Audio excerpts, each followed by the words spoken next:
let's start this session. Welcome back, everyone. I hope you enjoyed the short break, and we are now moving to the next session, which is my personal favorite. I would rather say I would like to because I like to do some sort of discussions across the fireside matter for the matter fireside chat. And today, the topic of the fireside chat is on building the next generation of AI product. Now, in order to do this, we have a special moderator joining with us today. Let me go back to the screen. Yes, Mr. Nitin Arora. So, Nitin is a director of product management currently at Salesforce, bringing more than 2 decades of experience in product management, enterprise transformation, and AI first product innovation. He's passionate contributor to the global product community and regularly share his insights to industry forums and thought leadership. And today, Nitin will moderate our fireside chat as we explore what it takes to build the next generation of AI product. Nitin, over to you. Thanks, Vishal. Thanks for inviting me, and thanks everyone for joining this fireside conversation where we'll be talking about building the next generation of AI product.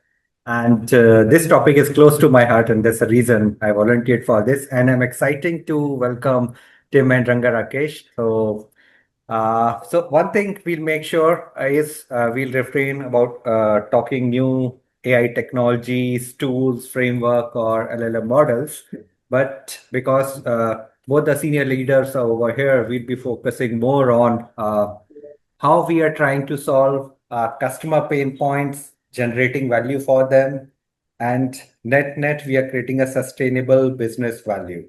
So over to you, Tim and Rangarakesh. If you can quickly introduce yourself, then we can quickly jump into a conversation. Sure, I can start. So my name is Tim Herbig. I am a product management coach based in Germany.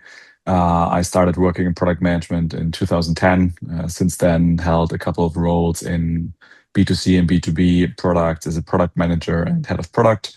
Had the joy of experiencing B2C, B2B, large scale startup kind of level differences and what it takes to build successful products, and also to learn the hard way what you might not need, despite thinking it's the right path. And since 2019, I work as an independent product management coach and author and speaker, and have the pleasure of working with a bunch of very ambitious companies, mostly in Europe, but also partially in the US, and focused on this intersection of creating strategic clarity, measuring strategic progress, while making sure that you are also de-risking the biggest bets and biggest decisions you are taking.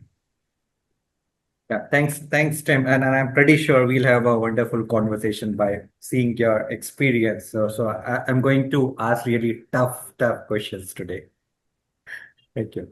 Yeah, Rangarakesh, I go please. by Rakesh. So yeah, while I have actually, uh, I would say, built products across B2B, B2C, B2B2C, and I've been fortunate to work on 0 to 1, 1 to N, right? So built over 50 websites, apps, like AI native products, AI enabled products. And so all across all my products, across my tenure, so my products have really touched more than 500 million users, have generated hundreds of millions of revenue, and I've like my products have won multiple awards, right? So yeah, I'm very glad that I've really got an opportunity to work on so many different verticals, which really helped me to see how an insurance has solved certain problems into a different industry, right? So I got like work, worked on like almost I got a chance to work on about 20 different verticals. So which is something I consider a blessing because it's not very easy to get that kind of exposure and then building real life products. And I believe in creating delightful and impact generating products. And I feel hence being in a product role that really gives an opportunity to do that. Awesome. Thanks, Rangarakesh. And I believe it's mostly B2C products, and the current one you're working is on around cars, like Yeah, solution yeah, for cars. And yeah, that's my favorite topic because this coming weekend I'm planning a trip that too in a EV car. So I'll be asking bunch of questions. Oh yeah, yeah. you could help me. Okay. Thank you. Okay, so starting first with because we have seen things coming right from machine learning in 2012, 14, and then things artificial intelligence, and then the last 2 years, uh, Gen AI is creating a lot of talk of the town. So, what are you seeing fundamentally changed in the last 2 years from AI era perspective in product management? I think there are two interesting tracks to pay attention to, right? I think on the one hand, the role generative AI has on the way of building products and the products themselves, right? So on the one hand, of course, it has a tremendous impact on the way teams can operate, teams can collaborate, teams can get to the really hard questions much faster because they can accelerate or partially even replace parts of the workflow. So I think the internal efficiency topic is interesting, where of course many companies are still trying to figure that out, right? I think we heard so many stories about incentivizing for token usage, but that completely leaves out the economic side of the thing. Like you can blast through all your tokens, but not generate any value for the company. So I think this is an interesting dimension, like to really incentivize the adoption of the new technique to harness efficiency, effectiveness, and speed. Where companies trying to figure out what does that mean, and on the other end, of course, what does it mean to build successful AI products? So we suddenly have a new technology resource available to everyone, right? Frontier models and open source models. So how do you leverage that? I think the last moments I would think of would be in the mobile space or cloud space. Like a new technology emerges, becomes available, and the question is, how does it fit or disrupt your existing business model, the existing value you provide to customers? And figuring that out. So how do you integrate it and not just slap it on top of it, right? So 10 years ago it was, or 15 years, if you don't have an app for that, you're gone essentially. When people realize, oh, maybe an app is not the answer for everything. Just like today, you might realize an AI chatbot is not the answer to everything in your product's challenges. Understood. Perfect. So, do you see certain opportunities that excite you as a product leader in this AI era? Because as you mentioned, convenience is there. You can build up things. So does it speed up things for a product leader, or with what lens they are seeing it? Is it an opportunity or? I mean, I would definitely say the pace and the speed to actually find out, hey, if some things can go wrong, that has really tremendously increased. So what used to take months now, like you can know probably in days and weeks, right? So I think that I would say really excites me because I don't have to wait to first build. Like in fact, for us to get the feedback itself, it had taken 3 months, right, for us to like build something and then show it to our prospective customers and get the feedback. Now I can do that even before designer does anything, right? So with and a second one is it really like makes everybody capable of doing a lot of things which they cannot.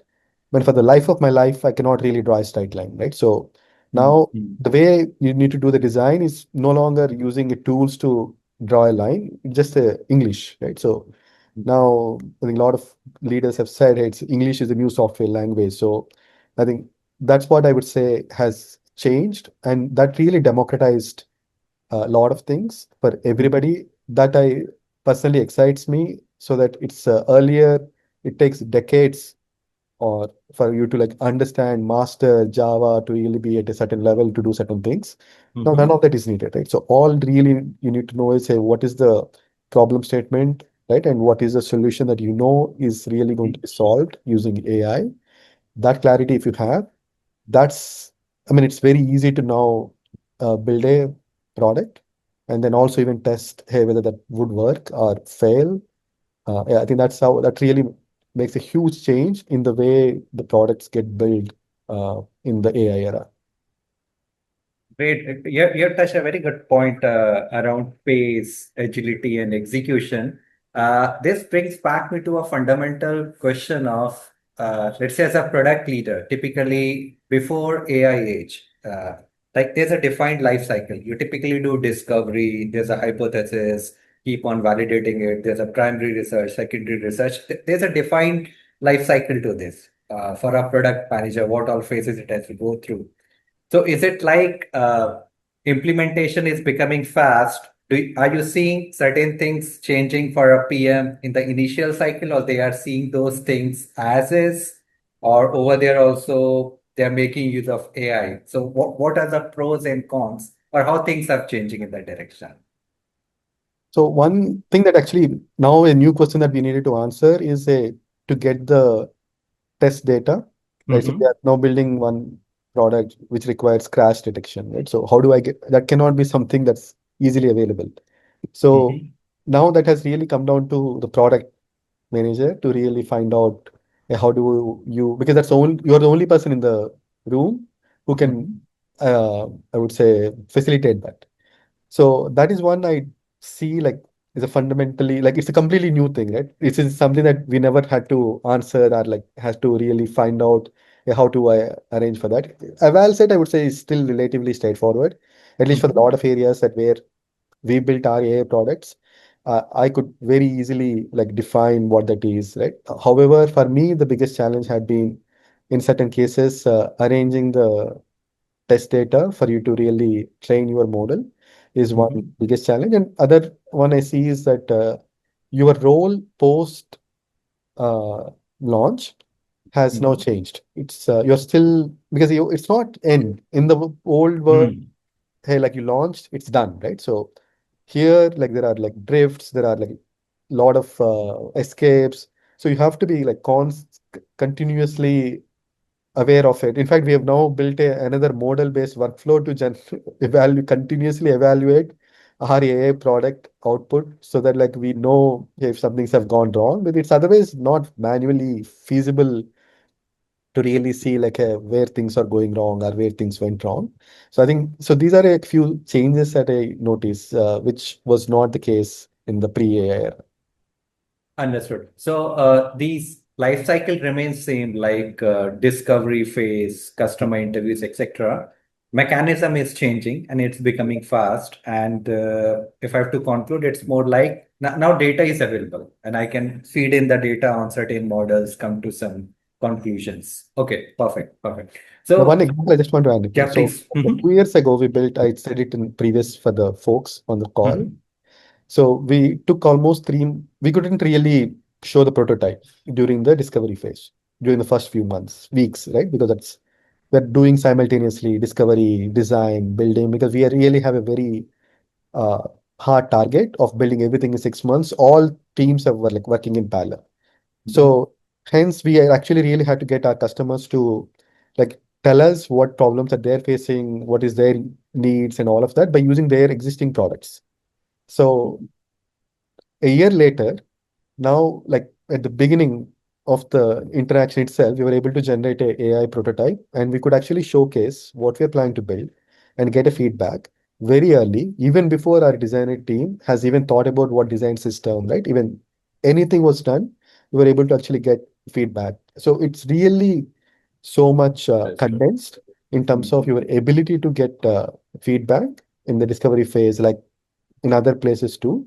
So in fact, for designers now, they don't, and in fact, we always complain, hey, designers, engineers, they don't read PRDs. They actually come and ask, even though it's there in the document. I always complain and fight with others.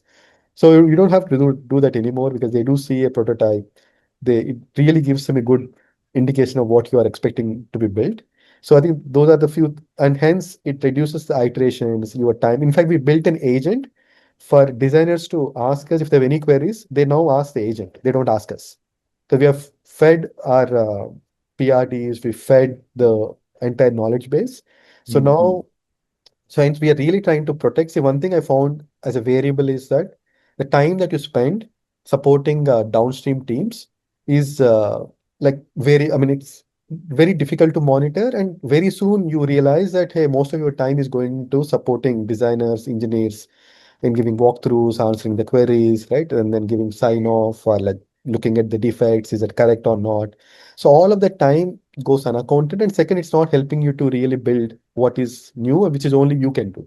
So that's where now, with the help of AI agents, we have really taken away from our team. So we are now purely focused on what to be built, right? So that anything like what other teams need, that can be like solved by the agents. Awesome. So overall productivity is getting increased, and with rapid prototyping, we are doing early validation and build fast approach with our customers. Perfect. So this brings back to Tim. So this question is for you because I was going through one of your blog because you often said that product team shouldn't follow or chase for the best practices, but they should understand the consequences of their choices that are being made. So in that way, how you're saying AI is fundamentally changing the product roadmap? Is it like team have the existing roadmap, they're trying to fit in AI over there, or they are crafting everything from scratch. It is with the AI mindset, and this is how the products should be. Well, I think the very interesting point is, and we just heard that, is this when the definition of success or when you're done with the product even changes further, right? And I think the tricky thing is that even pre-AI, if you were an ambitious team, ideally you would set yourself a target that done does not mean you have shipped to production, but done meant you achieved a certain change in customer behavior. Now, and I think that gets even more tricky now because what kind of customer behavior, A, do you actually want to create the change in? And B, how do you measure it? I think all of us probably remember these days when in ChatGPT and Claude, you had these little thumbs up reactions to certain messages, which served as one of the main feedback loops, right? To know, okay, this answer actually did something because it's a black box. You don't know what someone does after you delivered the response. So I think that makes it even more tricky when you look at a roadmap, because it's on the one hand, it's tempting to say, let's just slap more things on the roadmap because we can ship to production much, much faster. But then if you're like, okay, wait a second, what are we actually trying to achieve? How would we know we achieved it? This becomes a completely different conversation. So I think instead of course, getting completely lost in, yeah, let's measure everything to the fullest so we know exactly what change in behavior we had, at least be able, from a qualitative perspective, to articulate what is the change you're trying to create with this abundance of delivery speed you suddenly have. So that's the way I see it, is that yes, you want to be able to articulate measures of success, but if it takes you 6 months to define the exact metric or implement the tracking, then you're losing your ground. So make it a deliberate conversation to say, implement feature X, Y, Z, sure, but why? Like, give me a narrative. Like, why are you doing this? And then we can directly try to correct and figure out if we hit that direction. So that's what I would say in terms of like a stupid, not a stupid, but a blunt best practice might be just say, no, we feel exactly this roadmap template, and this needs to be the roadmap item ABC, and these are the things, the fields we have to fill, compared to, well, what do we need to deliver on? What do we want to achieve? And like what the rough sequence of priorities. I think that's what it's essentially about. So getting back to what you want to achieve with an artifact like your roadmap compared to trying to get lost in how do I make it look perfect. Perfect. Perfect. Makes sense. So again, it comes to like what are the current pain points for the customer, how we are solving it with and re-evaluating with the customer satisfaction score, whether this thing is really creating a value. So is it only the qualitative feedback or quantitative also we can aggregate? Well, I would say Possible if you're for if yeah, I mean, I would say if you're in this in the fortunate position to have proper quantitative data on how people are interacting, of course, right? I think it's just an interesting challenge to see what can you measure. And I think what will stay true from my experience is you will still want the qualitative and the quantitative, like you had it before. Like you might see, okay, there is a shorter, let's say, maybe you support customer success with an AI-powered chatbot, and maybe you see, yeah, there's a higher, I don't know, completion rate of a case maybe through the AI chatbot, but maybe you then figure out the completion rate of the case or the duration of the conversation is so short because customers are so frustrated with what you're getting. So like don't confuse the pure quantitative expression of customer behavior change with achieving the final results. So still making sure that you can add a qualitative layer or an element to that. Perfect. Perfect. Makes sense. Because we have been talking about AI in products. Maybe Rangarakesh, if you could help. Uh, how do you see AI-enabled product differentiated with the AI native product? Because a lot of time people say, hey, my product is powered by AI. So typically, is it AI native or AI enabled, or what are the pros and cons of these? I mean, one simple test I generally follow is if you remove AI, Mhm. whether that product can still exist or function, then I would say it's AI enabled, right? If it cannot survive, it's not feasible without AI, then I would put it as AI native. So that's what I found out over a very long period. To hey, like this test always helped me. It's AI enabled or AI native, and like then in this obviously AI enabled, your depends mostly like your enabled is generally an add-on as like not the core. Your AI Mhm. native is obviously that's the core of it, right? So you may not necessarily be solving the core problem in case of AI enabled products using AI, but AI native is like it's the primary core problem that you're solving. through your AI. I mean, that's what I would probably see as a biggest difference. I mean, while AI enabled can still have AI solving the core of it, but then that would defy the original test. So hence, that always help me to even look at that too, right? So AI enabled, not the core, with it can exist without cannot without model. Other one cannot exist without model, and it's not really the necessarily core of it. Awesome, awesome. That's a great simplistic explanation. So I really loved it, this version of it. Before I ask further question, I know there are a lot of people who have joined. If there's any question, because they'll be thinking like, hey, we all are sitting here and this guy is asking all the questions. So this floor is open for questions. So Vishal, is there any question in the queue which we can take, or should I continue?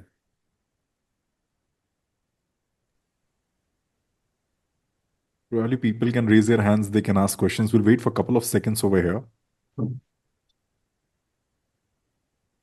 The session, I mean, my personal experience, Nitin, Tim, and Rangarakesh is brilliant, I would rather say, in my own lingo, if I have to say. A lot of things too. I'm also taking my handwritten notes as well.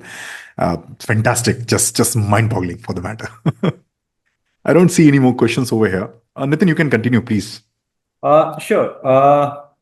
Then let's switch the gears to product leadership. So in this AI era, what's a differentiating factor if somebody's aspiring to be a product leader or already a product leader where the organization is adapting AI?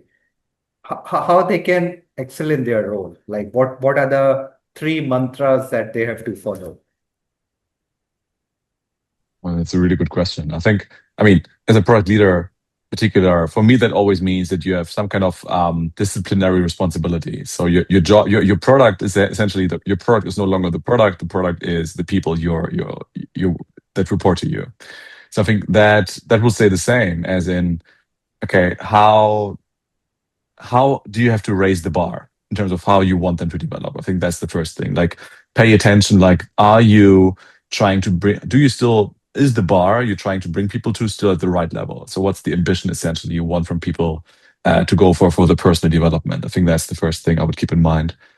I think the second one would be, from my experience, to really make sure that you are, because chances are there's a lot of hectic and nervousness happening at a C level above you or leadership level above you in terms of threats for AI, technologies, releases, blah, blah, blah. And that it is your job to be the sort of like filtering umbrella to make sure that not all that nervousness, not at the same time, like gets dumped on the product team who does the actual work, because otherwise they get as nervous and nothing will ever get done because you reprioritize your backlog on a daily basis. So being prepared to be this filtering umbrella, I think it's very vital. And at the same time, it is also, I think, your role to make sure that you remind those product teams or those product managers who report to you on the more fundamental questions. Because again, it can be easy to get lost in the hype and the technology advances, but to really like drill them on the same narratives you wanted to hear. Like, give me a narrative why you think we should be doing this. Make sense to me. How will you know this has succeeded?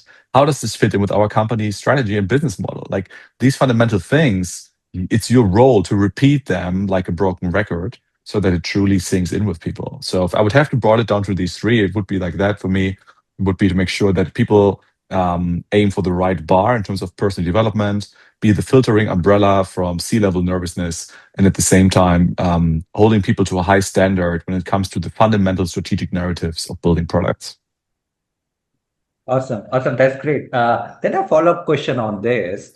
Uh, I know these roadmaps cannot be static. It keeps on evolving. But at least in the last 1 or 2 years with this AI era, we would have seen uh, roadmaps would have been more dynamic, because when we started 2+ years back, the accuracy of LLMs were not that refined. I don't want to touch on technology, but we at the same time have to agree there's been a technology advancement happening around. There was a limited context window or rack system came, then MCP server came. So everything is available. So now it is more like deterministic factor is also increasing, like the way you're grounding the things. So a lot of time people tend to discuss, hey, is this something really we want to ship after 9 months, or something should be done in 3 months? Or then let's again rethink what 3 months plus we have to do. So do you see these challenges coming with the product leader? And at the same time,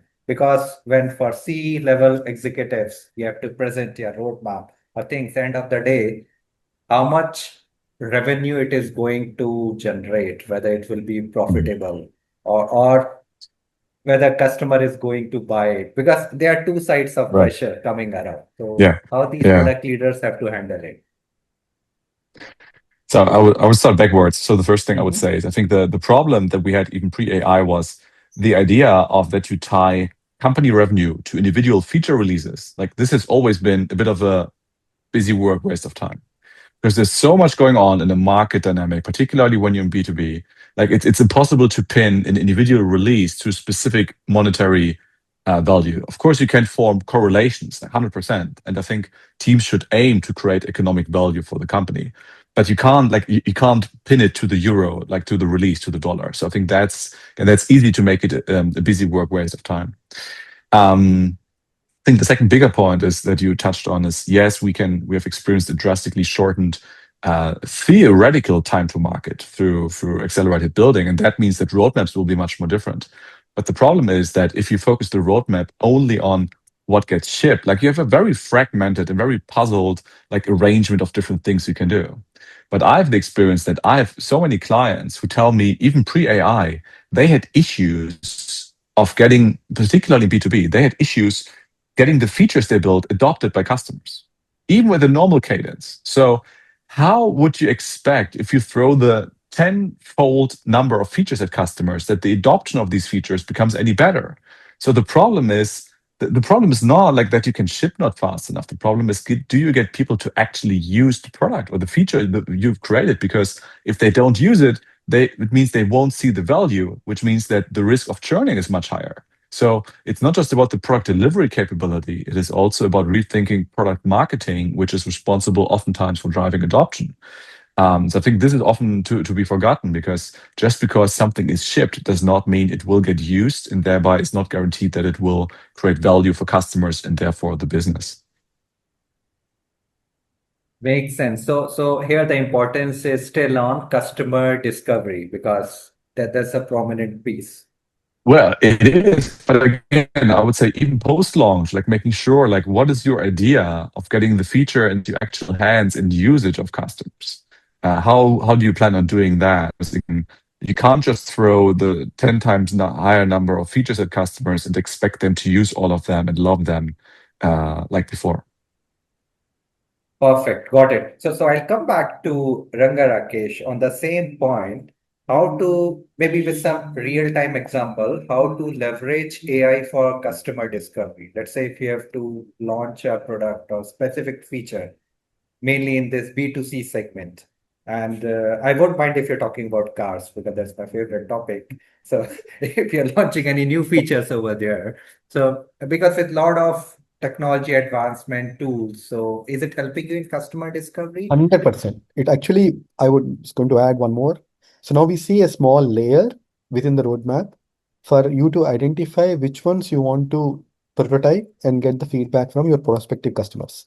Mhm. So over last 2 quarters, we've built multiple prototypes, shared with our customers, received their feedback, and some of them we've even stopped with um, like we realized that hey, customers said it's not really that valuable, and in fact we actually made a few business leaders or CXOs understand the incremental value is limited, because when you see it, then you realize, hey, what a product leader is saying is actually true. And I said it before we built the prototype. I was still asked to really go ahead. We built the prototype, we showed it to our CXOs, then they realized what I said was correct. Right? So it really helped us to, like, I would say, the separate what is really quality versus what is like shiny object, right? So that's one area I see like AI has helped us tremendously, because you can really visualize it and then you're able to take those decisions. In fact, so few new areas of the business we are building it that and helping, like asking various stakeholders to really understand the effort, ROI. So for all those discussions, now it's earlier it used to be just the text word. Now it's more of what's the actual product that will be shipped is driving those decisions. So Hence, it's really helping a lot in terms of where do you put your engineering resources, and then doing multiple validation checks before anyone other than the product team does any work. So that's one, I would say, significant change that I've observed only this year. Awesome, awesome. Got it. Again, AI is a technology. I think that basic fundamentals remain same, and maybe 2 years down the line, something new will come. So, what skill will you distinguish for exceptional product leader? Maybe a piece of advice, somebody who is already in that path. Like these two or three mantras are always stick to it. Technologies will keep on coming, evolving, but this is a crux of it. Moat. For me, it's always the moat. Even before AI, post AI, that's always used to be my question. And even for the team, even if you're building a feature that was specifically asked by a customer, I would Mhm. still say that, hey, what is the value add that you are bringing in? That's what my question to my team. Every time they are like thinking about defining a feature, it's about differentiation and the moat. So and it's not easy, right? And then third, I would say, I mean, in fact, today I was talking to my team and I was asking them if you are familiar with that Google's design sprint, right, which is a 5-day activity to really walk out with the customer validated prototype. So I was now trying to really see how do I build it. This is the new skill I personally believe, because until now you are still dependent on a lot of people to and their perception in terms of what can work or what will work or what won't work. Now I really want to bring in the measurability and the outcome measurability into the mix.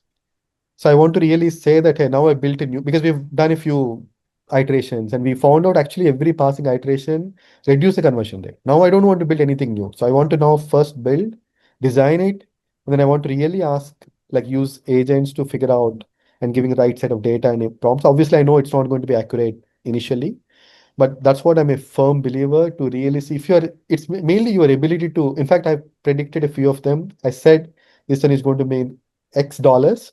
It made exactly X dollars, not more, not less, right? So, and that's, I see like very few have that skill set in terms of predicting. I mean, I'm not saying that I'm always correct, right? So I don't have solutions every time, but I know when I don't have a solution, but I don't want to stop because not always it's possible to know the solution. So you have to iterate. That's the only way you can learn.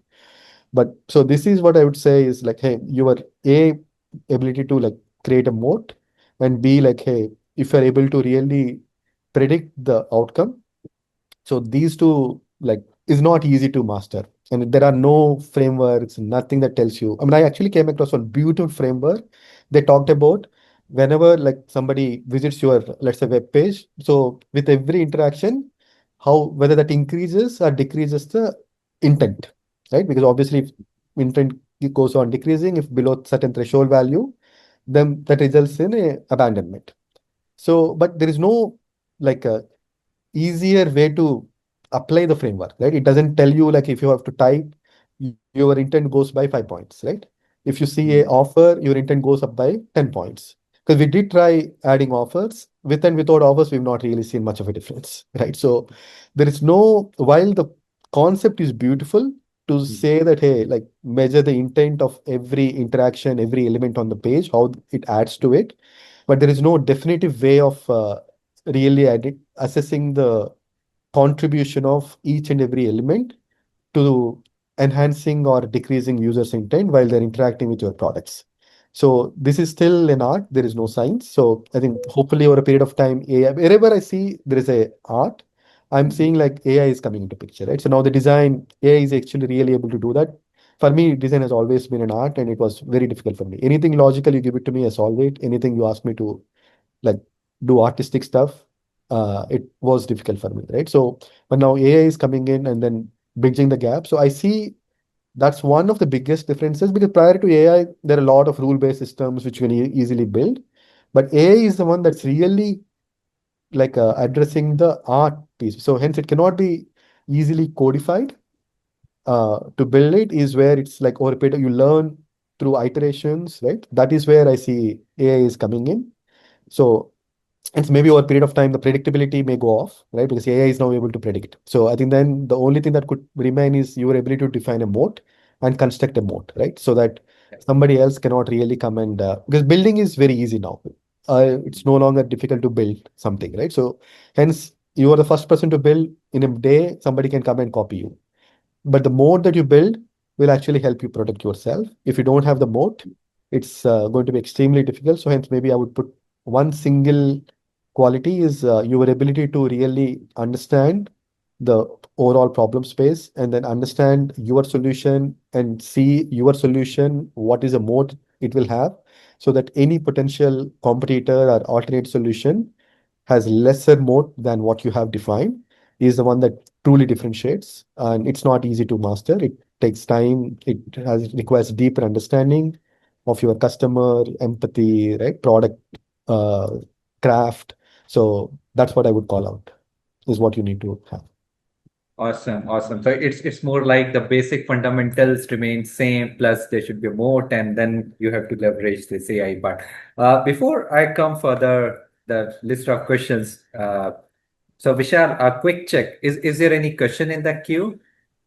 Yes, there are people who are raising their hand.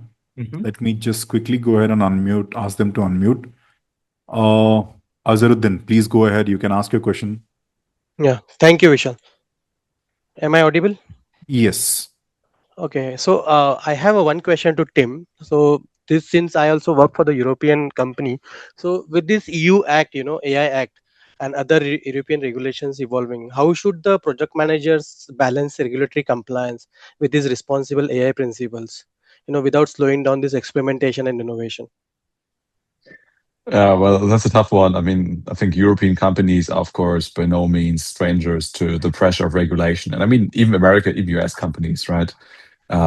Examples of products not being available, not being usable in the US. Yeah, Honestly, the way I describe it is to product managers is essentially to assess like what is your company's appetite for risk, because the way you interpret and follow regulations is a matter of risk evaluation, right? yeah, Are you a yeah. company who's like, no, we're going to comply 100%, we're not taking any chances, like we're always going to comply 100%, then the good news is then your requirements are pretty clear of what to do and what to build, right? Because the guardrails are in place. And then the other question is might be where a company, and I'm not saying I encourage this, but there will be companies where leaders might be more like, well, we stick to that, but we interpret this a little bit more loosely or that. So I think that's what I see as the main responsibility for product managers to assess from your leadership roles or legal department, whoever is in charge, like what is our appetite for risk? Like where do we comply unconditionally? And where are we willing to push boundaries? And I think that is important. And again, goes back to even pre-AI. I would already encourage people, and did so myself, like find a sponsor internally in your company Mm, when it is about taking a decision which might push the gray area a bit. Like be mm. sure you have a sponsor for that, because you don't want to carry that burden all by yourself. Okay, great. And how do you see this EU Act, this AI new act, the changing the way product managers should approach the AI discovery and the prioritization? Honestly, I would say I'm not too much in the details of that act to exactly Mm, derive how it changes the way of working. That would be very, very wild guesswork from me. okay, So yeah, I wouldn't speak with confidence about that right now. sure, sure. Thank you. Thank you.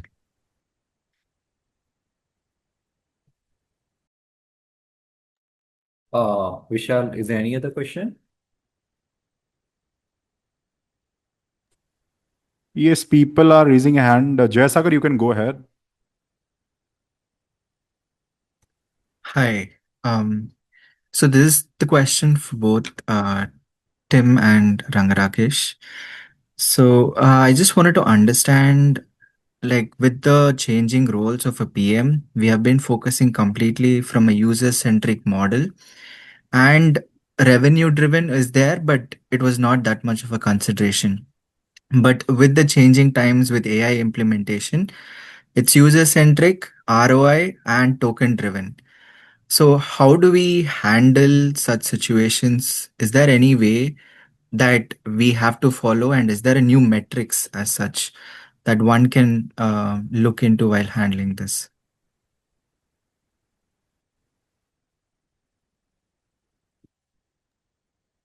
So I don't know if it's necessarily about new metrics from my perspective, but I mean the metrics or the measurable parts you listed. I mean those were true, and I mean if you look at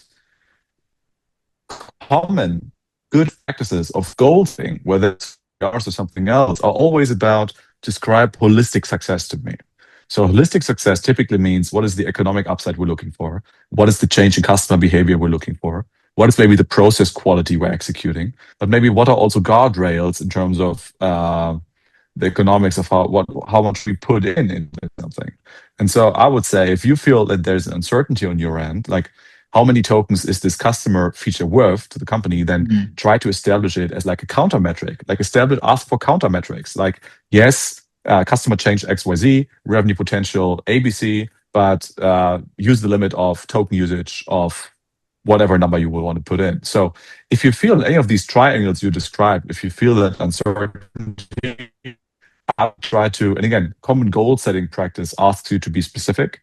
And you might have those proactive metrics of what you want to change, but then also think about what kind of proxy or what kind of counter metrics might have to be in place for you to confidently navigate this space. Okay, got it. Yeah.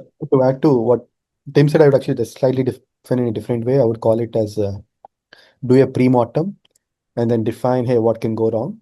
And then see like how do you measure what can go wrong, right? So basically your failure probability, if you want to see how you can measure, is one you may need only during AI world, because others, if you ship it, you know it's going to work, right? At least Yes. in terms of the feature. So here, the failure rate or the failure possibilities, measuring that, like say basically how many times there are escapes, right? And all. So those are the ones I would say is one extra set of KPIs that you would want to measure. I mean, apart from that, success metrics don't change, whether it is AI or otherwise.